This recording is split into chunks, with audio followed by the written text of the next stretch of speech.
شروع کرتا ہوں اللہ رب العزت کے نام سے جو انتہائی بڑا مہربان اور رحم کرنے والا ہے۔ تمام دیکھنے والے محترم ناظرین کو السلام علیکم۔ محترم ویورز، آج ہم ایک ایسے مسلم ملک کی سیر کرنے جا رہے ہیں جس زمین پر بہت سی قومیں آئیں اور چلی گئیں۔ اس ملک کا نام گزرے کئی ہزار سالوں سے آج تک ایک ہی چلا آ رہا ہے۔ اس ملک کے نام کا مطلب عربی میں ہے لسی۔ اس ملک میں 15 سے زیادہ مذہبوں کے لوگ آباد ہیں۔ ایسی کنٹری جسے پیغمبروں کی سرزمین کا نام بھی دیا گیا۔ اس ملک کا نام ہے لبنان۔ آج کی اس ویڈیو میں ہم آپ کو لبنان کے بارے میں وہ تمام معلومات دیں گے جو آج سے پہلے یقیناً آپ نہیں جانتے ہوں گے۔ ویڈیو کو آخر تک ضرور دیکھیں اور ساتھ میں لگی ہوئی گھنٹی کے بٹن کو بھی دبا دیں تاکہ ہماری ہر نئی ویڈیو کا نوٹیفیکیشن بر وقت آپ کو ملتا رہے۔ محترم ناظرین، لبنان اس ملک کے نام کو ہر زبان میں لبنان ہی بولا جاتا ہے اگر اس کا آفیشیل نیم دیکھا جائے تو، اور وہ ہے ریپبلک آف لبنان، جس کا مطلب عربی زبان میں لبن کے مطابق لسی ہے۔ لبنان میں ایک رپورٹ کے مطابق 20 کے قریب مذہب آباد ہیں جس میں مسلمان اور عیسائی مذہب کی اکثریت موجود ہے۔ لبنان کا نام گزرے 4000 سالوں سے بھی پرانا ہے۔ یہ ملک اتنا پرانا ہے کہ اس سرزمین کو پیغمبروں کی سرزمین بھی کہا جاتا ہے، اسی لیے اس سرزمین پر ہر رنگ کے مذہب نے راج کیا۔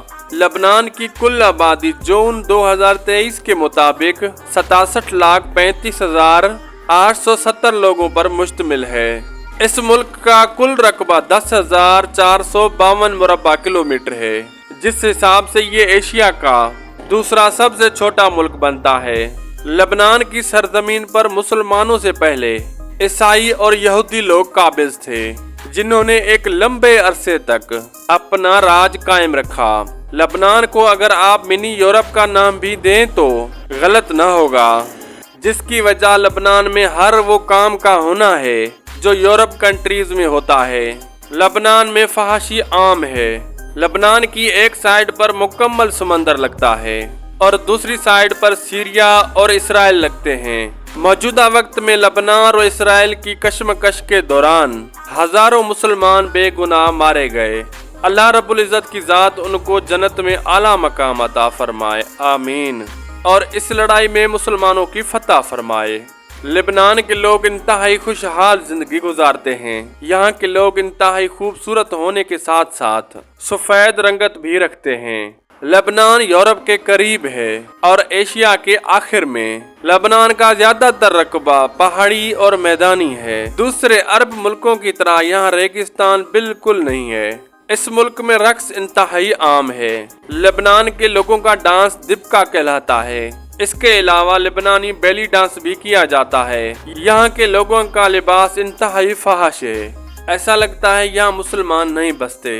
لبنان میں ایک ایسی جھیل بھی موجود ہے جو پوری دنیا کے وزٹر کا مرکز بنی رہتی ہے۔ اس جھیل کا نام ہے قارون جھیل، جسے انگلش میں لیک آف قارون کہا جاتا ہے۔ اس جھیل میں آپ کشتی کی مدد سے وزٹ کر سکتے ہیں لیکن یہاں نہا نہیں سکتے۔ لبنان میں ایک بہت بڑا عورت کا مجسمہ بھی کھڑا ہے جسے لیڈی ماریان کہا جاتا ہے۔ لبنان کا سب سے قدیم شہر بابلس ہے اور اس شہر میں آبادی پورے لبنان کے شہروں سے زیادہ ہے، یعنی یہ شہر آبادی کے لحاظ سے سب سے بڑا ہے۔ یہ شہر دنیا کا قدیم ترین آباد شہر ہے۔ وزٹر یہاں ضرور آتے ہیں۔ لبنان میں بالبت کے مندر بھی موجود ہیں اور اس شہر کا نام بھی بالبت ہے۔ حضرت الیاس علیہ السلام بھی اسی شہر بالبت کے رہنے والے تھے۔ لبنان دنیا میں رقبے کے لحاظ سے 37ویں نمبر پر آتا ہے۔ وقت کے لحاظ سے لبنان پاکستان سے 2 گھنٹے پیچھے ہے۔ دنیا میں لبنان آبادی کے لحاظ سے 113ویں نمبر پر آتا ہے۔ لبنان میں ٹورسٹ بہت ہی زیادہ آتے ہیں۔ زیادہ تر ٹورسٹ یورپ سے لبنان کا وزٹ کرنے آتے ہیں۔ ایک رپورٹ کے مطابق ہر سال لبنان میں 25 لاکھ سے زیادہ ٹورسٹ وزٹ کرنے کے لیے لبنان میں آتے ہیں۔ محترم ویورز، اس ملک کا موسم گرمیوں میں بھی پورے عرب ملکوں سے ٹھنڈا رہتا ہے۔ لبنان میں زیتون کا استعمال بہت ہی زیادہ کیا جاتا ہے۔ اس ملک میں دیودار اور زیتون کثیر تعداد میں ہوتے ہیں۔ لبنان کے جھنڈے میں بنا ہوا درخت بھی دراصل دیودار کا ہی ہے، جو لبنان کا قومی درخت ہونے کی حیثیت بھی رکھتا ہے۔